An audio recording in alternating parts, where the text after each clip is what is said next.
창세기에 보면 그 에서가 장자의 명분을 파는 이야기가 나오죠. 에서는 사냥꾼으로 들사람이 되고 야곱은 조용하여 장막에 거했다 합니다. 아버지 이삭은 에서가 사냥한 고기를 좋아하므로 에서를 좋아했다 합니다.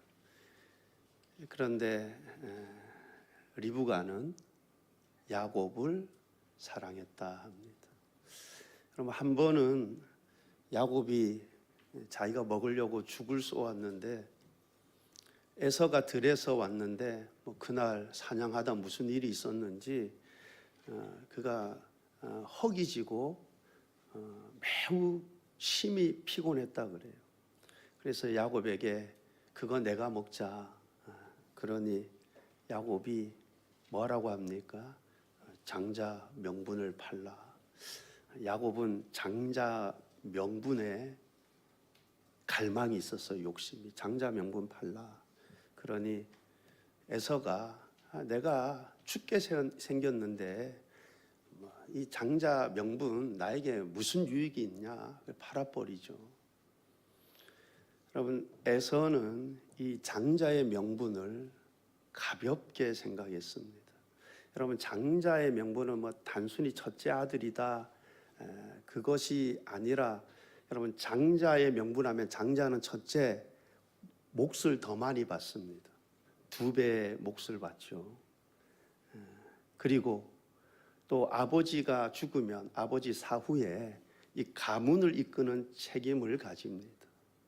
또 장자는 여러분 특히 이 족장 시대 때 장자는 여러분 신의 축복권, 그러니까 하나님의 그 언약과 그 축복을 누리는 특권을 가져요. 그러니까 하나님의 이 언약과 축복이 장자를 통해서 이어집니다. 그런데 이 장자의 명분이 누구에게로? 에서가 아니라 야곱에게로 옮겨진 거예요. 여러분, 야곱의 첫째 아들이 누굽니까? 12아들은 다 못 외워도 첫째 아들은 르우벤이죠. 르우벤. 근데 르우벤도 성경에 보면 그가 크게 잘못함으로 인해서 장자의 명분을 잃어버립니다. 여러분, 그 장자의 명분이 누구에게로 가요? 여러분, 장자의 복 중에서 특권 중에서 하나가 장자가 2배의 몫을 받는다 했잖아요. 이 2배의 몫, 이 장자권은 요셉에게로 갑니다. 여러분, 창세기 48장을 보게 되면 이삭이 야곱의 그 두 아들 누구예요? 에브라임과 므낫세.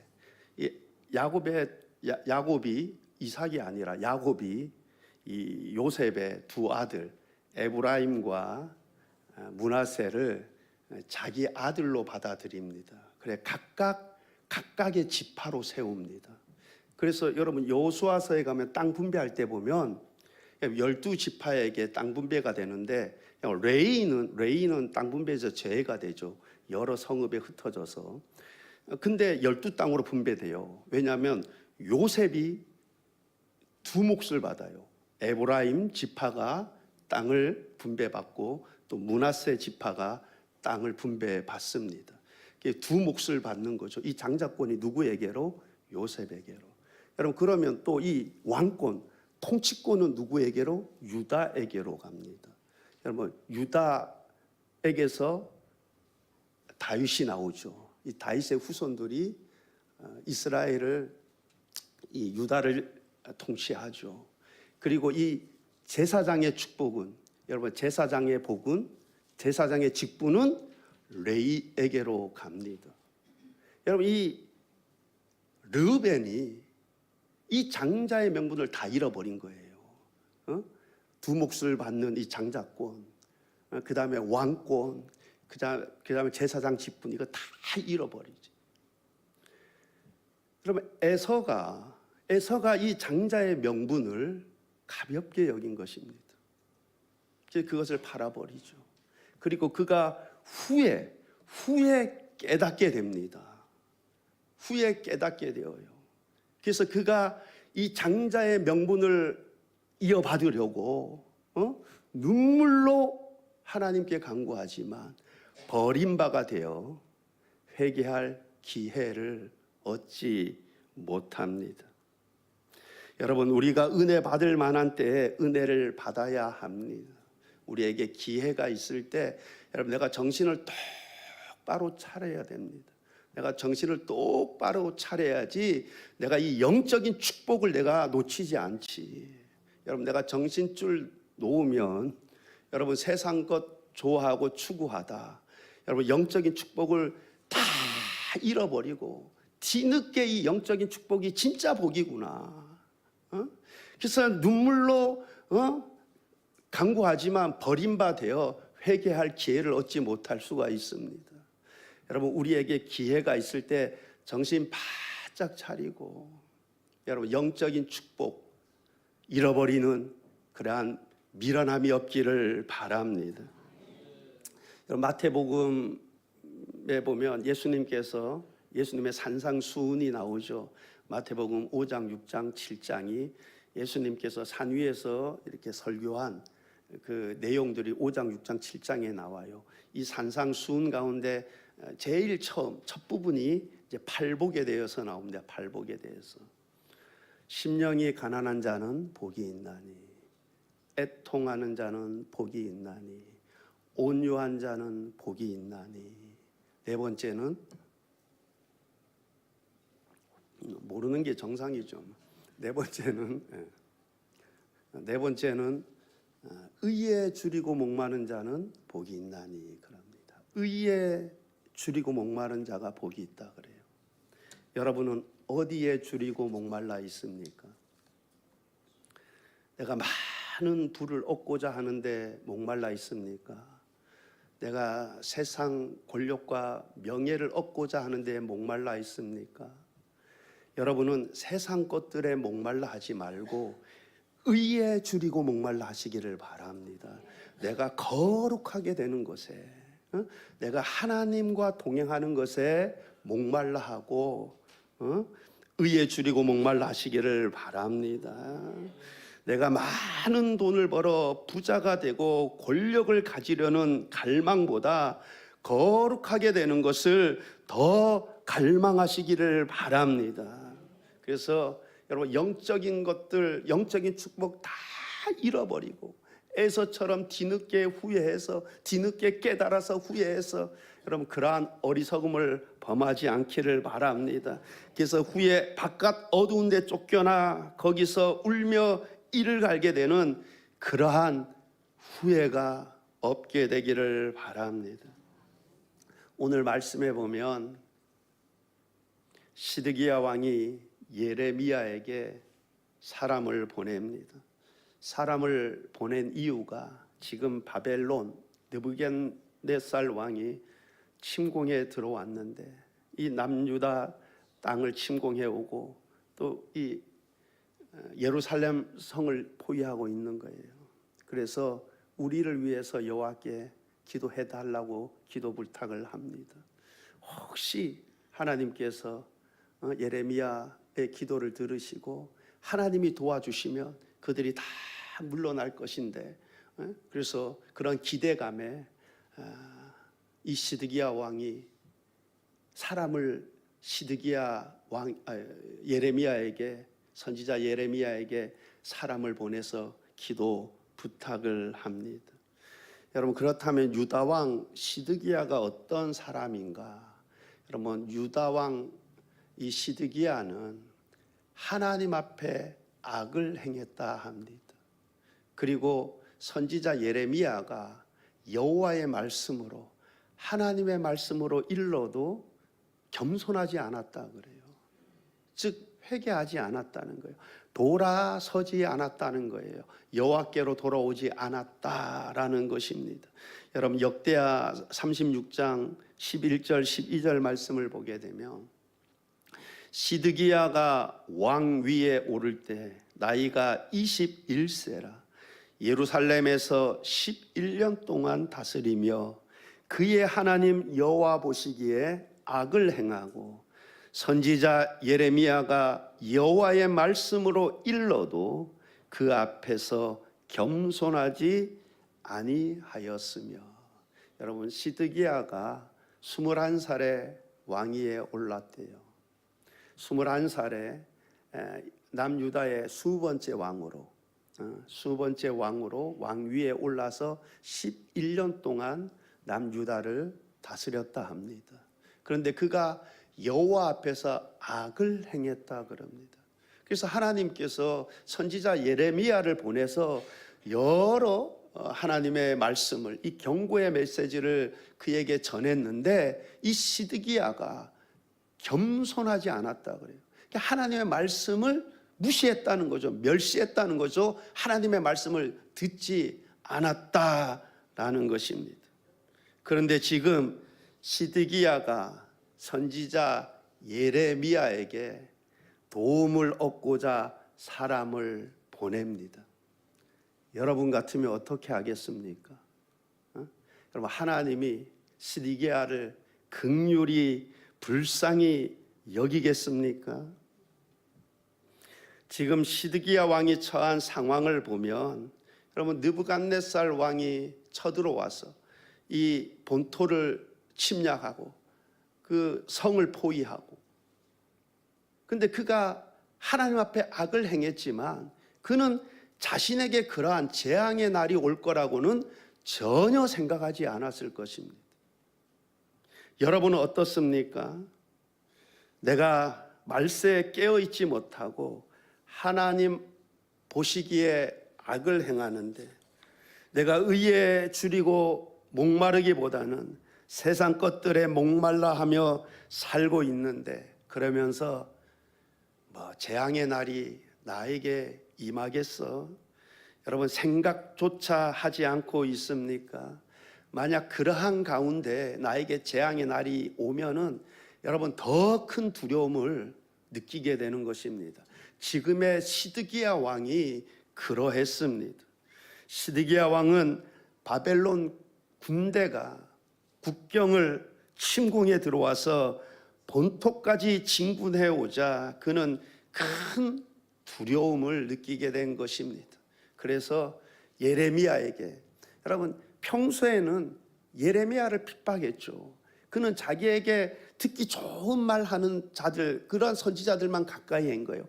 거짓 선지자들만 가까이 한 거죠. 듣기 좋아하는 말만 들은 것이죠.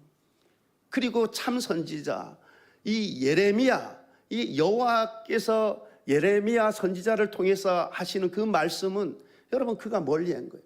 예레미야를 멀리하고. 근데 그러한 상황이 딱 닥치게 되자, 아, 예레미야가 참 선지자구나. 그래서 그에게 사람을 보내죠. 예레미야가 참 선지자인데, 그렇다면 그의 기도는 하나님에게 역사하는 힘이 참 클 것이다. 그래서 예레미야에게 하나님께서 은총을 베풀어 주실 것을 간구해 달라고 요청을 합니다. 우리를 위하여 하나님 앞에서 중보 기도자가 되어 달라고 부탁을 합니다. 여러분, 이전에 산헤립이 예루살렘을 포위했을 때 어떤 역사가 있었습니까? 하나님께서 이사야의 기도를 들으시고 기적을 행하였습니다.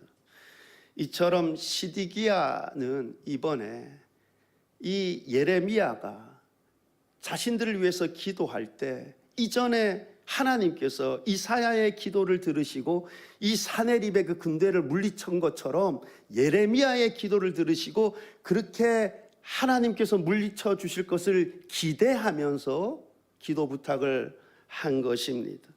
여러분, 역대하 32장 20절로 21절 말씀을 보게 되면, 이러므로 히스기야 왕이 아모스의 아들 선지자 이사야와 더불어 하늘을 향하여 부르짖어 기도하였더니 여호와께서 한 천사를 보내어 아수르 왕의 진영에서 모든 큰 용사와 대장과 지휘관들을 멸하신지라.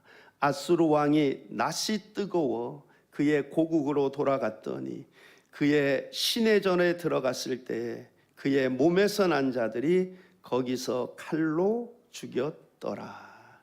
지금 시드기야 왕은 하나님께서 이사야의 기도를 들으시고 기적을 행한 일을 기억하며 기대감을 가지고 예레미야에게 기도 부탁을 하고 있습니다. 지금 시드기야 왕과 이 유다 백성들의 모든 관심은 그들에게 닥친 환난에서 어떻게든 벗어나 보고자 하는 것이었습니다. 지금 그들은 하나님과 화해하는 일에는 전혀 관심이 없습니다. 그저 자신들에게 닥친 환난에서 벗어나고 싶은 것입니다. 여러분, 그런데 그들에게 닥친 환난이 어떻게 그들에게 임하게 된 것입니까? 심은 대로 거둔 것입니다. 하나님 보시기에 악을 행하였기에 하나님께서 선지자 예레미야를 통해서 여호와의 말씀을 여러 번 일렀음에도 그들이 겸손하지 않았기에, 하나님 앞에 마음을 찢지 않았기에 심은 대로 거둔 결과입니다. 그런데 그들은 악을 버리는 일에, 하나님과 화해하는 일에는 아예 관심조차도 없고 단지 지금의 이 환난이 벗어나기를, 그 환난에서 벗어나고자 하였던 것입니다. 여러분, 다윗이 밧세바 사건 이후에 하나님께 드린 기도를 보게 되면 다윗은 자신이 지은 죄를 슬퍼하며 나의 죄악을 말갛게 씻으시며 나의 죄를 씻어달라 기도를 합니다. 나는 내 죄가를 아오니 우슬초로 나를 정결하게 해달라고 기도를 합니다. 나에게 정한 마음을 창조하시고 정직한 영을 새롭게 해달라고 기도를 합니다. 나를 하나님에게서 멀리하게 하지 마시고 성령을 거두지 말라고 기도를 합니다. 다윗은 상하고 통회하는 마음으로 회개의 기도와 하나님과의 화해를 위해 기도를 합니다. 여러분, 누가 불쌍히 여김을 받습니까? 죄를 자복하고 버리는 자가 불쌍히 여김을 받게 되는 것입니다. 그런데 지금의 시드기야 왕은 죄로 인한 상하고 통회하는 마음이 없습니다. 하나님과 화해하는 일에는 전혀 관심이 없습니다. 그의 모든 관심은 그저 모든 환난에서 벗어나고자 하는 것이었습니다. 여러분, 우리가 힘든 일을 겪을 때 기도 부탁을 하게 되죠. 힘든 일들에서 벗어나고자 기도 부탁을 하게 됩니다. 그런데 우리가 기도 부탁하기 전에 어떻게 해야 합니까?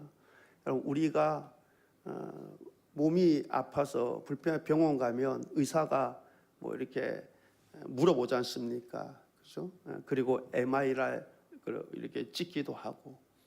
여러분, 내가 누군가에게 기도 부탁을 할 때 먼저 내 자신을 되돌아보아야 합니다. 지금 이 어려움이, 이 환난이 내가 하나님 앞에서 악을 행함으로 이러한 환난들이 온 것인지 여러분 정확히 진단해서, 만약 그렇다면 여러분 단지 이 환난에서 벗어나고자 함이 아니라 여러분 상하고 통회하는 마음으로 하나님 앞에 나아가야 합니다. 그가 하나님의 긍휼하심을 얻게 되는 거예요.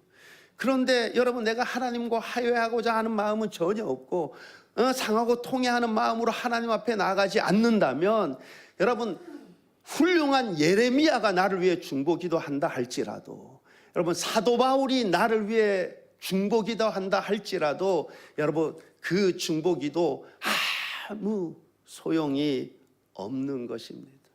여러분, 먼저 내 자신을 돌아보는 거예요.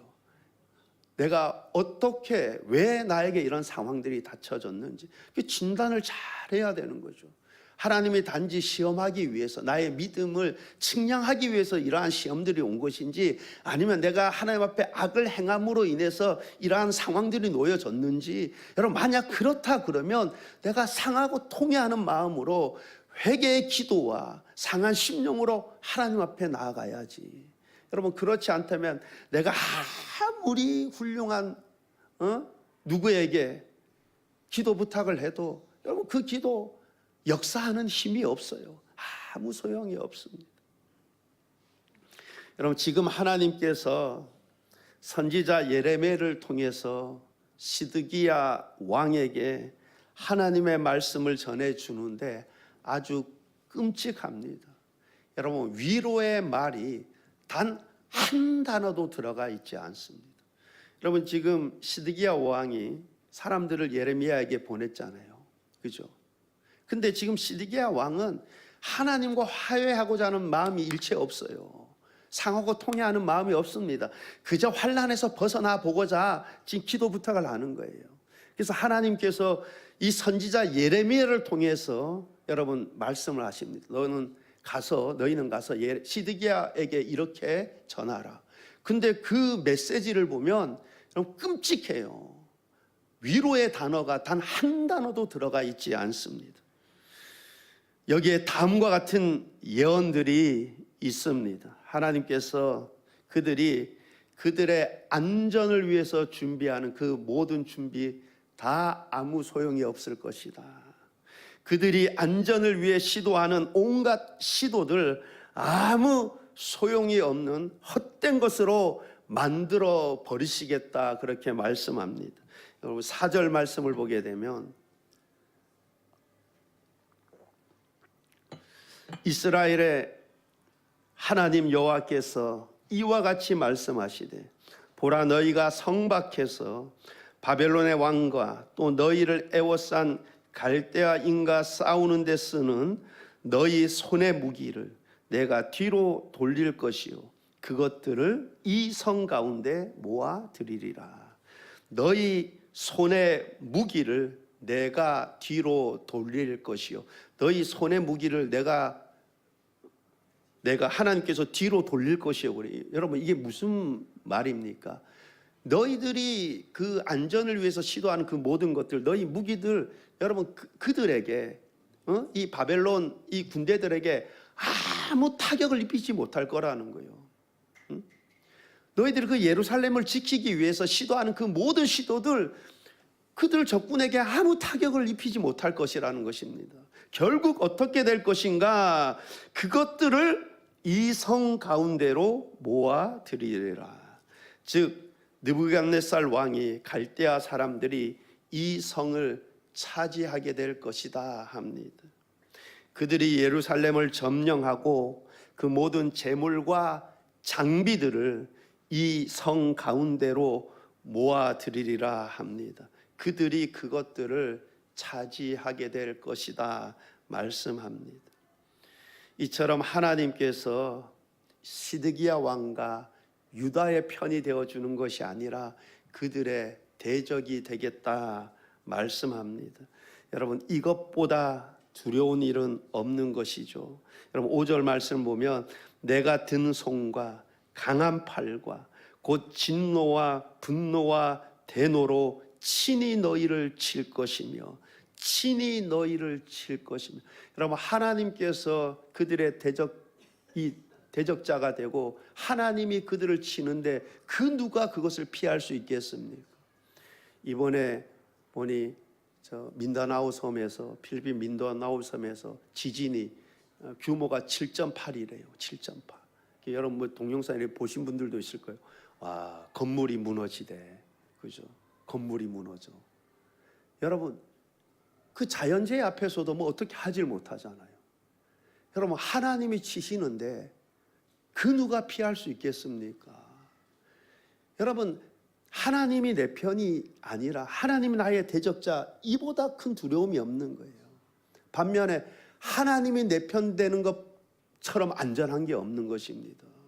근데 지금 하나님께서 너희들 시드기야 왕에게 가서 전하라는 거예요. 다 칠 것이라고 합니다. 응? 여러분, 이처럼 유다와 시드기야 왕 갈대아 사람들의 손에 넘기시겠다. 그런데 그들이 칼날로 그들을 치되 측은히 여기지 아니하며 긍휼히 여기지 아니하며 불쌍히 여기지 아니하리라 합니다. 여러분, 실제 이 말씀이 그대로 임합니다. 여러분, 가서 전하라 그러잖아요. 그들이 너희들을 칠 텐데 그들이 너희들 측은히 여기지 아니하고 긍휼히 여기지 아니하고 불쌍히 여기지 아니할 것이라 그래요. 여러분, 열왕기하 25장을 보게 되면 그들이 그 바벨론 군대들이 여러분 시드기야 왕의 아들들을 시드기야가 보는 앞에서 다 죽입니다. 여러분, 어떻게 죽였는지에 대해서는 성경이 기록해 놓지 않았기 때문에 모르겠어요. 어떻게 죽인지는 모르지만 시드기야 왕이 보는 앞에서 그의 아들을 다 죽입니다. 여러분, 이것처럼 끔찍한 것 어디 있겠습니까? 그리고 시드기야 왕은 그들이 두 눈을 뽑아가지고 시드기야 왕이 두 눈을 뽑아가지고 쇠사슬에 묶어서 바벨론으로 끌고 갑니다. 여러분, 그들이 이 시드기야 왕과 유다 백성들, 여러분, 측은히 여기지, 측은히 긍휼히 불쌍히 여기지 않았어요. 하나님이 예언하신 그대로 그들에게 임하였습니다. 왜 지금 시드기야 왕과 유다 나라가 이러한 지경에까지 처하게 되었습니까? 여러분, 시드기야 왕 여호와 보시기에 악을 행했다 그래요. 선지자 예레미야를 통해서 여러 번 일러도 하나님 앞에 겸손하지 않았다 합니다. 여러분, 이 유다 제사장들과 백성들에게도 하나님께서 선지자를 통해서 여러 번 말씀하셨다 합니다. 그러나 그들은 사신들을 비웃고 하나님의 말씀을 멸시하였다 합니다. 그러다 결국 회복할 수 없는 지경에까지 이르게 된 것입니다. 여러분, 이처럼 만약 우리가 하나님 보시기에 악을 행하고 하나님을 거역하고 하나님께 반기를 든다면, 계속해서 하나님의 말씀을 무시한다면 하나님이 내 편이 아닌 나의 대적자가 되고 나를 치실 것입니다. 여러분, 우리는 이것을 예상해야 합니다. 그러므로 우리가 어떠해야 하겠습니까? 뒤늦게 후회하기 전에 진실된 마음으로 하나님을 섬겨야 할 줄 믿습니다. 여러분, 팔복 중에 6번째가, 4번째 물어보면 안 되겠죠. 4번째도 기억이 안 나는데, 6번째가 마음이, 죄송합니다. 기억하고 계시는 분도 여럿 계실 텐데 제가 너무 해서, 여러분, 팔복 중에 8번째가, 6번째가 마음이 청결한 자는 복이 있나니 그래요. 마음이 청결한 자. 여기서 마음이 청결한 자는 죄가 없다라는 게 아닙니다. 여러분, 죄 없는 사람이 어디 있습니까? 여러분, 우리 다 죄 있어요. 근데 예수 그리스도 안에서 죄 없다 선언을 하는 것이 하나님이. 왜? 우리 죄값을 예수님이 다 치르셨으니까 우리가 죄가 없는 것이 아니라 그리스도 안에서 우리가 죄 없다 판단을 받는 거예요. 여러분, 우리는 다 죄인입니다. 죄가 없는 사람이 없어요. 그래서 마음이 청결한 자는 복이 있나니, 여기서 마음이 청결하다는 것은 죄가 없다라는 것이 아닙니다. 여기서 마음이 청결하다는 것은 하나님 앞에 내적인 진실성을 말하는 거예요. 여러분, 그 마음이 세상과 하나님과 사이에서 나뉘어지지 않은 마음을 말합니다. 재물과 하나님을 함께 섬기는 마음이 아닙니다. 여러분, 두 마음을 품지 않은 단일한 마음을 말해요. 여러분, 우리가 뒤늦게 후회하기 전에 여러분, 이렇게 내적인 진실성, 진실함으로 하나님을 섬길 수 있기를 바랍니다. 두 마음 품지 말고 진실된 마음으로 하나님과 세상으로 내 마음이 나누어지지 말고 재물과 하나님을 겸하여 섬기지 말고 진실되게 하나님을 섬기시기를 바랍니다. 그래서 하나님이 우리의 대적자가 아니라 하나님이 내 편이 되어주시고 내가 하나님의 은혜와 축복 가운데 살아가는 믿음의 삶이 되시기를 바랍니다. 여러분, 지금 유다왕과 이 시드기야 백성들 하나님의 말씀을 무시하고 멸시하고 그러다 이 어려운 상황에 놓여 있을 때 그들은 아무 도움도 받지 못했습니다. 어떤 긍휼함도 입지를 못했습니다. 여러분, 우리가 뒤늦게 후회하는 인생이 아니라 범사에 진실되게 하나님 잘 섬겨서 하나님이 나의 대적자가 아니라 하나님이 내 편 되어 주시고 여러분, 하나님의 은혜와 축복 가운데 살아가는 하늘의 신령한 복을 많이 받아 누리며 살아가는 그러한 은혜의 삶이 되시길 우리 주님의 이름으로 축원합니다. 기도하시겠습니다. 좋으신 하나님 아버지, 내가 에서처럼 시드기야 왕처럼 하나님 뒤늦게 후회하는 인생 되지 않게 하옵소서. 하나님, 지금 기회 있을 때 내가 단일한 마음으로 두 마음 품지 않고 진실되게 하나님 잘 섬겨서 하나님을 내 편 삼아 하나님과 동행하며 하늘의 신령한 복을 누리며 살아가는 그러한 은혜의 삶들 되게 하여 주옵소서. 감사드리며 예수님 이름으로 기도하옵나이다. 아멘.